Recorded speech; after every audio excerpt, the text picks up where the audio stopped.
Adelante. Santiago Juncal es analista internacional y tiene la gentileza de visitarnos para compartir este cierre del programa. Gracias por venir, Santiago. De nada, dale. Bueno, es la pregunta que se impone. ¿Lo que se abre ahora es una nueva guerra? ¿Es algo que puede durar años? ¿Es algo que puede durar meses, semanas? ¿Cómo lo ves? Bueno, días seguramente sí, meses tal vez también. Así incluso lo ha planteado el propio Benjamín Netanyahu, ¿no? Cuando dijo esto va a ser largo y duro. Y en ese sentido, bueno, se abren distintas perspectivas, ¿no? La posibilidad de que Israel no solamente pase a controlar los territorios cercanos a la zona de Gaza, como según se ha anunciado en las últimas horas ha ocurrido, sino también incursionar en el propio territorio de la franja. Es una posibilidad, aunque también está el recuerdo de otras incursiones que no terminaron bien, y también teniendo en cuenta que es un territorio complejo, digamos, la retirada puede ser difícil, y en ese sentido uno podría tender a pensar que eso no necesariamente va a ocurrir. Pero sí, lo que es seguro es que va a haber una respuesta muy fuerte, que seguramente el número de personas palestinas que terminen siendo muertas por las fuerzas israelíes va a crecer significativamente. Y también la pregunta es cuánto se va a unir el pueblo israelí detrás de eso, ¿no? Porque recordemos que hace muy pocos meses hubo una de las protestas más importantes de la historia de Israel, vinculadas al intento de reforma judicial del gobierno de Benjamín Netanyahu, que es el gobierno más derechista, podemos decir, de la historia israelí. Entonces, en ese sentido, se abren varias preguntas, ¿no? Claro, muchos se hicieron una, que es: ¿este ataque de Hamás le viene bien a Netanyahu para abroquelar ese frente interno? Bueno, uno podría decir que en el cortísimo plazo sí, porque en situaciones de guerra es difícil plantear diferencias a los efectos de dar una represalia tan fuerte, ¿no? O sea, todos se terminan uniendo en torno a, en este caso, el Poder Ejecutivo y en particular al aparato militar. Porque un diario israelí publicó ayer que hubo una alerta desde Egipto de que podía pasar algo grande y que la dejaron pasar. Sí, Netanyahu lo negó hoy en un discurso televisado. Negó ese dato, pero vinculado al anterior uno podría decir, para completar la respuesta, en el muy corto plazo sí, puede haber una unidad nacional detrás del Poder Ejecutivo, pero recordemos lo que le pasó a Golda Meir en 1973, ¿no? Después de la guerra de Yom Kippur.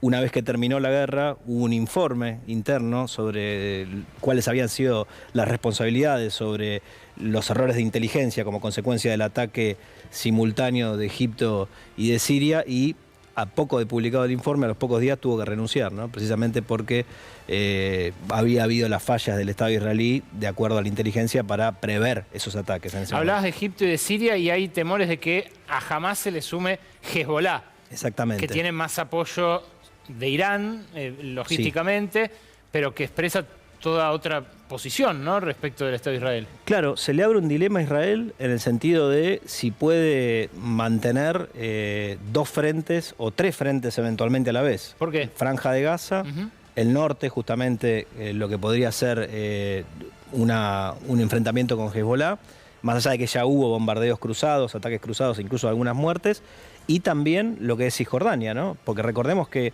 hace muy pocos meses atrás hubo un ataque a un campo de refugiados en Jenin por parte del ejército israelí que dejó algunos muertos también.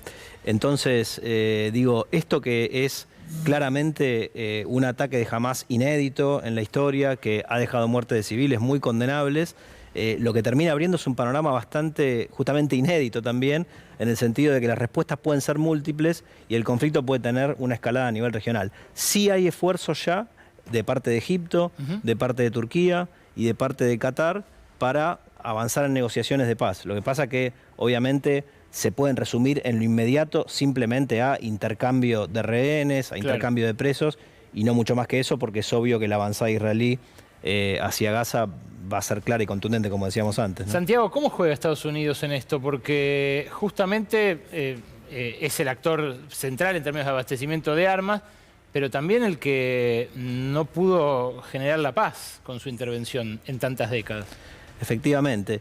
Bueno, en lo inmediato juega muy claramente en favor de Israel, así lo ha expresado Biden, e incluso hubo un comunicado conjunto de Estados Unidos, Alemania, Gran Bretaña, Italia y Francia, en el sentido de plantear que estaban del lado de Israel y que Hamás no era un actor legítimo para las aspiraciones legítimas de la población palestina, ¿no? En ese sentido, el apoyo fue cerrado. Y uno puede decir, históricamente, republicanos y demócratas han apoyado a Israel con matices por ser su aliado en Medio Oriente. Ahora, ha habido también previamente diferencias entre Biden y Netanyahu sobre justamente la reforma judicial que estaba llevando a cabo el gobierno. Claro, la criticó. La criticó abiertamente. Sí. Entonces uno puede decir, bueno, cerró filas en este caso a favor de Netanyahu, por supuesto, por ser su aliado histórico, pero también recordemos el antecedente de Ucrania. Ha habido recientemente un problema entre republicanos y demócratas para ver si se ampliaba la ayuda a Ucrania en el marco de la defensa ante la invasión rusa. Esto también puede ser lo mismo vinculado a si se va a apoyar y en qué medida a Israel en este contexto, porque obviamente no se puede apoyar a todos de la misma manera. Se le abren varios frentes en el sentido de Estados Unidos y va a ser un campo de discusión también entre republicanos y demócratas, sobre todo de cara a lo que va a ser la elección presidencial el año que viene. De hecho, Biden ya fue criticado por los republicanos por supuestamente no haber tenido una política correcta en Medio Oriente.